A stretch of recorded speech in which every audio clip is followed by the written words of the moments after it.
Apa itu ins? Dan kenapa seringkali disandingkan dengan jin? 18 kali pasangan ini disebutkan dalam Al-Quran. Ya ma'syaral jinni wal ins, wa ma khalaqtul jinna wal ins. Perhatikan kalimatnya.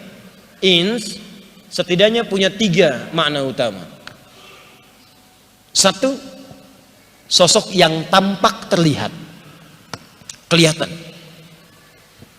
Kedua, sosok yang baik, penuh manfaat.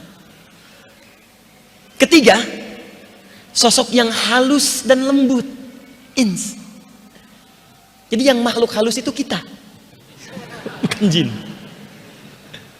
Jin disandingkan dengan ins karena bersamaan dengan itu menjadi paradoks, lawan dari makna ins. Jadi kalau ins punya 3 arti, jin pun 3 arti. Manusia ins tampak, jin disebut jin karena tersembunyi. Makanya semua kata dalam bahasa Arab yang dimulai dengan jim dan nun semua tersembunyi. Janin, jim dengan nun. Kenapa disebut janin? Karena tersembunyi di dalam perut ibunda itu. Jannah, jim dengan nun. Kenapa disebut jannah? Karena surganya masih tersembunyi, belum nampak pada kita sekarang. Jelas?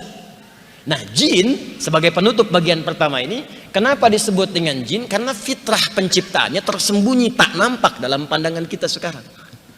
Makanya kalau ada jin melakukan penampakan, itu jin sedang kena masalah, sedang keluar dari fitrah. Apalagi manusia-manusia pencari-cari penampakan jin. Itu sedang penuh dengan persoalan, itu orang nggak normal. Sebaliknya, jin tak tampak, manusia tampak, kelihatan. Ke kampus kelihatan, dosen muncul, di rumah kelihatan. Makanya kalau ada manusia yang senang sembunyi-sembunyi, itu artinya sama dengan bukan, sama dengan sedang keluar dari fitrahnya, sedang punya masalah itu. Ke masjid sembunyi-sembunyi, udah tahu ke rumah ada pintu depan lewat jendela. Buka WhatsApp istri, suami sembunyi-sembunyi, pasti punya masalah. Karena itulah semua hal terkait dengan misi ini diberikan isyarat-isyarat, bahkan lewat penamaan-penamaan dan diksi-diksi khusus yang mendukung dan menguatkan makna khalifah tadi. Termasuk penamaan pada pelaku atau subjek misi ini sendiri yang dinamakan dengan manusia. Di antara namanya kita tadi sampaikan disebut dengan ins, yang sering disandingkan dengan jin.